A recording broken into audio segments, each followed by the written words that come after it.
Você tá animadinho aí? Animadinha? Ou tá cansadinho? Tá cansada? Às vezes a gente fica assim, não é? Afinal de contas a luta é grande, mas a vitória é certa. Vamos para frente. O texto bíblico para hoje, segundo o livro dos Reis, capítulo 2, verso 11. Enquanto iam caminhando e falando, eis que um carro de fogo, com cavalos de fogo, os separou um do outro. E Elias subiu ao céu num redemoinho. Uau! Esse é um momento fantástico. Elias foi um notável homem de Deus. No entanto, como todo ser humano, também teve seus momentos de tristeza e de desânimo. Lembra da história dele?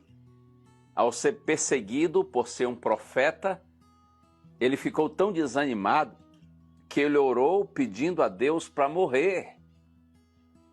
Em algum momento você já ficou assim também, tão abatido, que preferiu a morte à vida?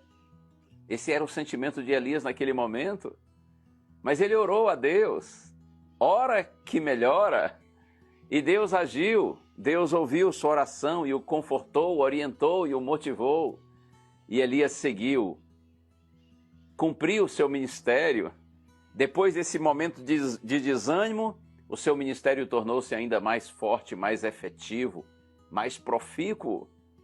Finalmente, ele foi levado para o céu, porque ele perseverou em seguir o Senhor. E esse aqui é um momento extraordinário, né? Quando a Bíblia diz que Elias estava caminhando junto com Eliseu, quando um carro de fogo com cavalos de fogo. Evidentemente que aqui é uma referência a poderosos anjos de Deus, anjos gloriosos, iluminados, que vieram buscar o servo do Senhor, para que ele fosse levado vivo para o céu, para que ele não passasse pela morte. E Elias subiu ao céu num redemoinho. Como eu disse, depois de uma fase de tristeza e de desânimo, ele ouviu a voz de Deus e prosseguiu para a vitória. E finalmente ele foi trasladado, foi levado vivo para o céu. Interessante que quando Jesus estava para morrer, pouco antes de passar pela experiência da cruz, a Bíblia diz que Moisés e Elias se encontraram com Cristo no alto de um monte. Esses dois homens de Deus, Elias, que foi levado vivo para o céu, e Moisés, que morreu, porém Deus o ressuscitou, ambos se encontraram com Cristo para confortar Jesus e motivá-lo num momento dramático da sua existência, quando se aproximava o momento de passar pela cruz. Incrível pensar que todos aqueles que são fiéis a Deus um dia também serão levados para a eterna presença do Senhor. Aqueles que, como Moisés, viveram e morreram confiantes em Cristo, serão ressuscitados quando Jesus voltar.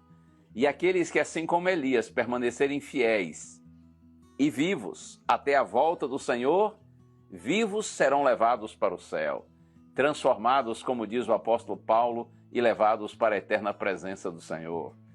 Eu amo primeira carta de Paulo aos Tessalonicenses, capítulo 4. Se você não conhece esse texto, leia com carinho, marque na sua Bíblia. Lá está escrito que quando Jesus se manifestar em glória, todos os que morreram confiantes em Cristo ressuscitarão primeiro. E aqueles que estiverem vivos e que são salvos, são justos, fiéis a Deus, eles também terão o seu corpo transformado, de um corpo corruptível para um corpo incorruptível. E nós nos uniremos com os salvos que foram ressuscitados e a partir daí estaremos todos juntos para sempre com o Senhor. Deus lhe abençoe. Assim como Elias, seja fiel a Deus. Se morrer, você vai ressuscitar quando Jesus voltar. Se você e eu estivermos vivos ainda até a segunda vinda de Jesus, seremos transformados e levados para a sua eterna presença, como Elias foi. Vamos orar? Bendito Deus, nós te glorificamos pela certeza da salvação em Cristo. Ajuda-nos, Senhor, a perseverarmos em Ti. Se morrermos ou vivermos, que nós morramos e vivamos para o Senhor, a fim de que com o Senhor estejamos eternamente. Oramos em nome de Jesus. Amém.